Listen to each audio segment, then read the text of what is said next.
もしあなたがこれまで絶対に信じて疑わなかった、投資の世界における4年に一度の絶対的な法則みたいなものがですね、今まさに目の前で崩れ去ろうとしているとしたらどうしますか？そうですね。かなり戸惑うと思いますし、足元が揺らぐような感覚になるんじゃないでしょうか。ですよね。今日はですね、投資の知識があるかないかに関わらず、誰もが知っているビットコインの裏側で起きている、ちょっと前代未聞の地殻変動について、今回の徹底考察を進めていきたいと思います。ええ。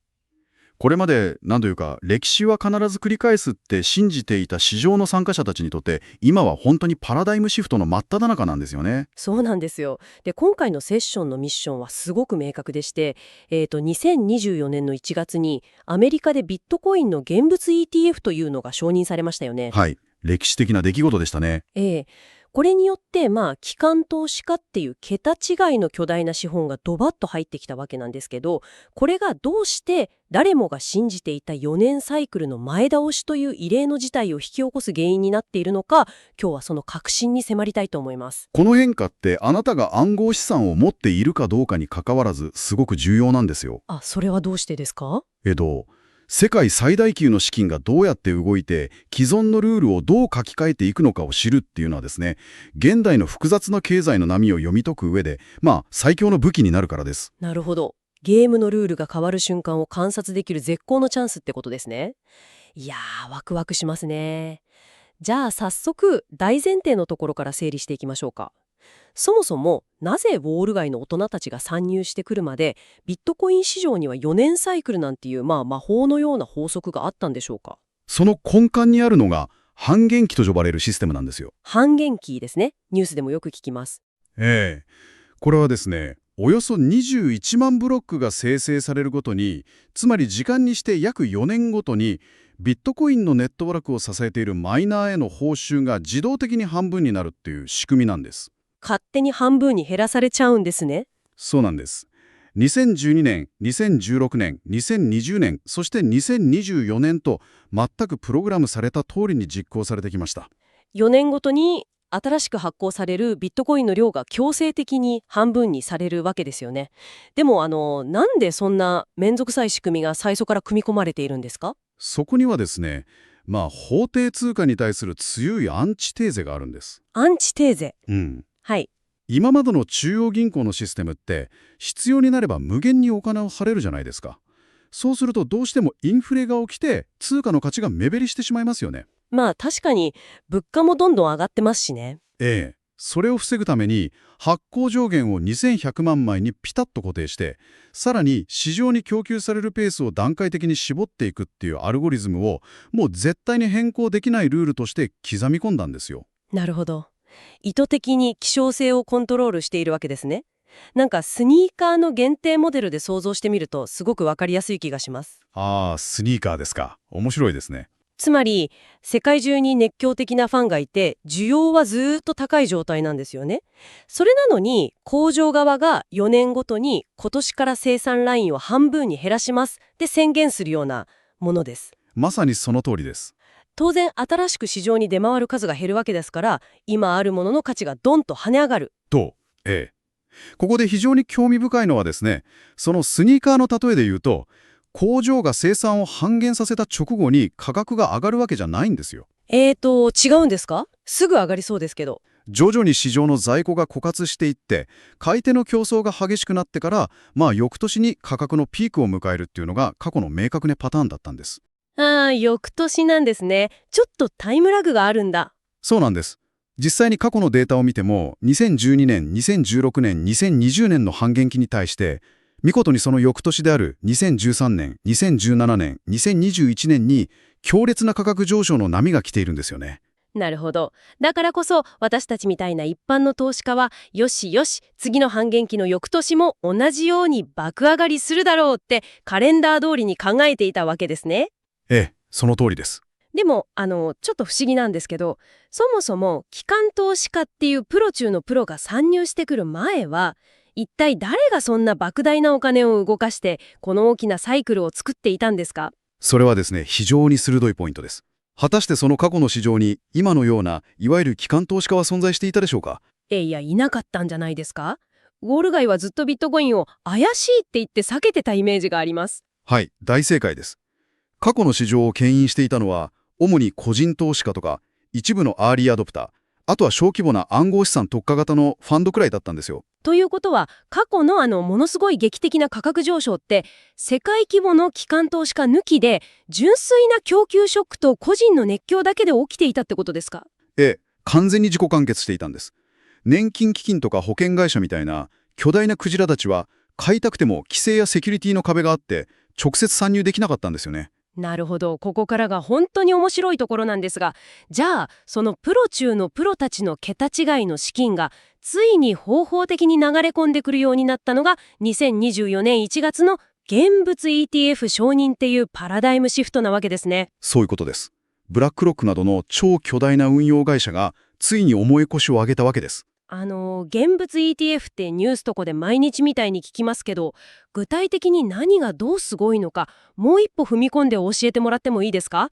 単に株みたいに証券口座で買えるようになったっていうだけじゃないですよね。もちろんです。最大のポイントは、現物であるという点なんですよ。現物、つまり本物ってことですか？はい。先物取引みたいに、ただ価格に連動した契約のやり取りをしているわけじゃないんです。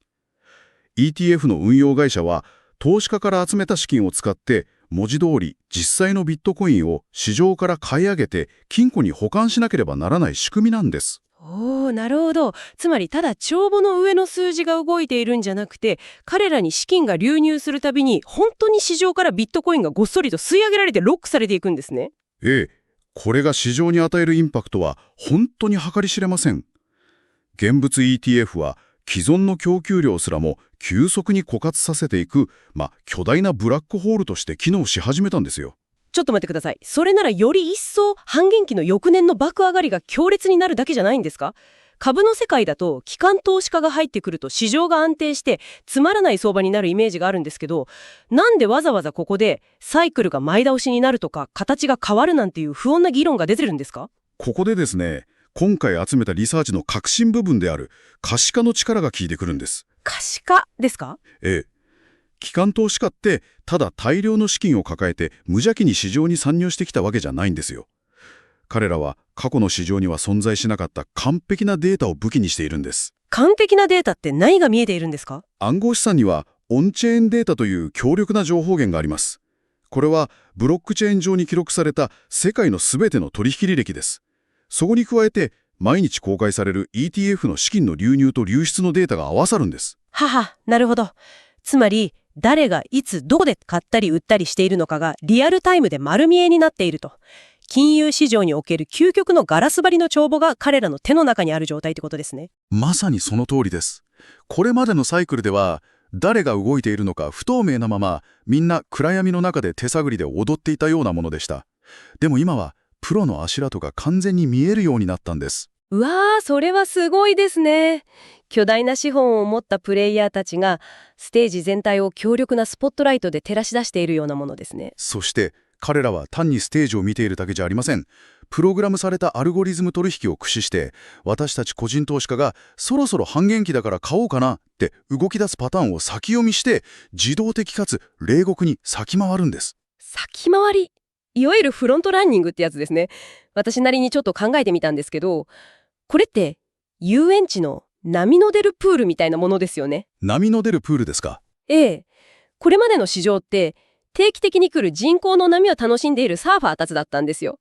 よしよし4年ごとにいい波が来るぞってみんなそのリズムを信じてプカプカ浮いていた。ええ。でもそこに突然アルゴリズムっていう高性能なレーダーを積んだ巨大なクルーズ船がドーンとプールに突っ込んできたようなものじゃないですか。ああ、それはすごく的確な例えですね。波のプールにクルーズ船。そうなるとクルーズ船が巻き起こす巨大な引き波とか押し波でプールの人工的な波の形もピークが来るタイミングもこれまでとは全く違うものになっちゃうかもしれないですよね。まさに。それこそが今回のアナリストたちがサイクルの前倒し可能性を議論している最大の理由なんですよ。つまりこれまでの4年サイクルに従って半減期の翌年に波のピークが来るからそこまで待とうって悠長に構えていたサーファーたちは波に乗る前にクルーズ船の波にさらわれてしまうか。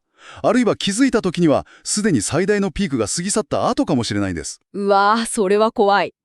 巨大資本は来年上がるって分かっているなら、当然今年のうちに、あるいは今この瞬間に大量の資金を投入しますもんね。そうなんです。その結果、本来なら時間をかけて形成されるはずだった需要が前倒しになって、価格のピークが従来のカレンダーよりもずっと早く訪れる可能性が高まっているというわけです。過去の経験則が文字通り崩れ去ろうとしているわけですね。これ私たちのような一般の投資家にとっては、今まで信じていたカレンダーを目の前でビリビリに破り捨てられるようなものじゃないですか。まあ、残酷な言い方をすればそうかもしれません。じゃあ、この前例のない誰も正解を知らない状況で私たちは一体どう立ち回ればいいんでしょうか。これは非常に重要な問題提起ですよね。ただ、資料の中でも意見が分かれているんですが、決して4年サイクルが完全に消滅したと断定しているわけではないんです。あ、終わったわけじゃないんですね。ええ。ただ、過去の時計通りには進まないという前提に立って、翌年を待つという従来の戦略を根本から見直す時期に来ているのは間違いありません。具体的な手立てとしては何が必要になるんでしょ第一に求められるのは、機関投資家の動きが見えるツールと、いつでも動ける口座を持つことです。情報とツールの非対称性を少しでも埋める準備ですね。う。なるほど。今回参照しているテキストの中では、初心者が第一歩を踏み出すための例として、コインチェックとかビットフライヤーといった国内の取引所への言及がありましたよね。データが見やすいとか、口座開設が簡単だとか。はい、ありましたね。ただ、ここで明確にしておきたいのは、あくまで資料が初心者の窓口の一例として挙げているだけであって、私たちも特定の取引所を推奨しているわけではないということです。そうですね。そこは中立的な報告としてお伝えしておきます。大事なのはどこを使うかではなくて、リアルタイムな動きを自分の目で確認できる状態を作っておくことですよね。ええ。そして、もう一つ絶対に忘れてはいけないのが、暗号資産投資のリスクです。巨大資本が入ってきたとはいえ、元本は保証されていませんし、依然として価格変動は極めて激しいままです。一番危険ですよね。そうなんです。ここでの本質的なメッセージは、特定のツールを使うことではなくて、準備した人としていない人の間に必ず生まれる決定的な差についてなんですよ。準備の差ですか？はい。今後相場が前倒しになろうと全く予期せぬ動きをしようと、機関投資家の資金流入という一時情報にアクセスして変化に備えているかどうか。この情報の非対称性への備えが明暗を分けるんです。クルーズ船がいつエンジンをかけてどの方向へ舵を切るのか、それを操業鏡を持って自分の目で見張っている人と、ただカレンダーだけを眺めて浮き輪で浮かんでいる人の違いですね。これって暗号資産に限らず、現代の経済の波を乗りこなす全てに言えることかもしれません。その通りです。常に現在のデータと向き合って、自らの仮説をアップデートし続ける勇断性こそが求められているんです。さて、あっという間にお時間となってしまいましたが、本日の徹底考察を総括していきましょう。半減期という過去の経験則で作られた4年の時計が ETF を通じた機関投資家という新たな変数によって今まさに早回しにされようとしている現状を見てきました。ええ、本当に劇的な変化の真っ只中です。ソースの中にあったあなたの時計はまだ止まっていませんかというフレーズがすごく印象的でしたよね。私たちも自分自身の時計をアップデートしていかなければいけません。そうですね。そして最後に、今回の資料の枠を超えて、私からあなたへ一つ深い問いを投げかけさせてください。ぜひお願いします。もし仮に、ビットコインのサイクルが完全にウォール街の機関投資家の資金フローによってコントロールされるようになったとしたら、それは予測可能で独立したオルタナティブなシステムとしての魅力を失うことを意味するのでしょうか。それとも、標準的なマクロ経済資産として成熟した証拠なのでしょうか。うわー、それはすごく考えさせられますね。機関投資家がルールを作る時代において、私たちが信じる価値の基準はどう変わっていくのか、ぜひあなたも考えてみてください。体制へのアンチテーゼとして生まれたものが最終的にその体制のルールに組み込まれていくのかどうか、本当に奥が深いテーマでした。いやー、今日も知的好奇心が思いっきり刺激されましたね。とても有意義な時間でした。次回もまた世界の裏側で起きている変化や新たな知識の扉を一緒に開いていきましょう。それでは本日はこの辺りで。最後までお付き合いいただきありがとうございました。ありがとうございました。